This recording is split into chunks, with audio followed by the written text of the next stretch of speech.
Hey y'all, what is up? Happy Friday. Question for you. Do you celebrate your weekly wins and yet still focus more heavily on your losses or failures for the week? Like you list the weekly wins. They happened, great. But here's the one thing that went wrong, and that's what I'm going to fixate on. Let me give you some context as to why I'm asking this question. My daughter plays middle school softball, and on Tuesday night, she had a freaking fantastic game. Girl plays first base, and she was killing it. She's catching the line drive down the first base line. She's getting the infield pop-up. She's making sure that she's coming off the bag to catch bad throws coming at her to get the girl out at first. Nearly every out had something to do with my daughter that night, to the point of the other coach fist bumped her at one point, high-fived her at another point, and then even came up to her after the game to tell her what an excellent job she did. This is the other team's coach, right? She played phenomenal. And yet, she struck out when she went up to bat. Not once, but twice. Again, because she struck out in the last game and the game before that. Girl hasn't had a hit yet this season, y'all. She's either walked or struck out.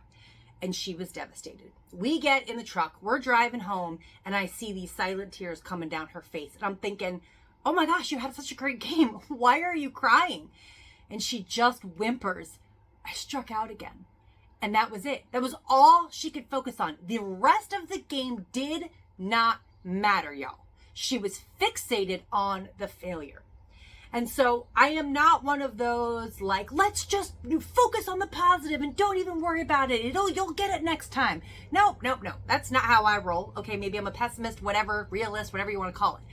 But I believe that we should experience the emotions of the struggle, right? So I got in the struggle with her. I talked to her about how disappointing it is. I talked to her about how I know she works so hard and yet has not seen results based on her hard work. And that sucks. And it is okay to cry about it. It is okay to be sad about it. But you can't stay there. Feel the feels and then move through them.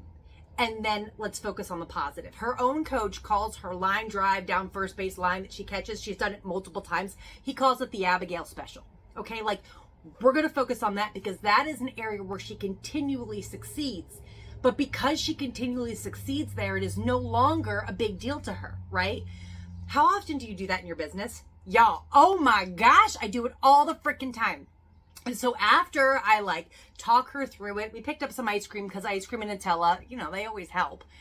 But I looked back at my own business just in the last month, the last 30 days. And I was like, how many times have I acknowledged my wins and then yet I have fixated on the failures, the loss of a client, or a networking call that felt really super awkward and I think I said the wrong thing or I turned somebody off, or a social media post that got zero engagement, or unsubscribers from my email list, right? No matter how many people opened the email and replied how much they loved it, I always get an unsubscribe every freaking week. And I'm like, oh, why would they unsubscribe? It was clearly a good email. Y'all, why am I fixated on the one person who's clearly not my ideal client, who doesn't want to be in my world? Why do I worry about them leaving when I have these 5 or 6 people that are responding how impactful and helpful the email was to them? I don't know. I don't know what that is, but I do it too. And so coaching my daughter through her emotional, I don't even know, it wasn't a breakdown, but her struggles, it was coaching myself at the same time because I was literally internalizing everything I said to her. And I was like, okay, don't fixate on what has gone wrong in the last week, in the last month. Focus on what has gone right. Feel the feels, move through them, and then focus on what went right. Y'all, I'm getting all tongue-tied. I just wanted to leave that with you this Friday, just as you look back at your week. And yes, you're going to list your wins, and you're probably going to think, dang, but I missed out on this. And that is okay. Feel the feels, move through them, and then go back to your wins list. Y'all have a great weekend.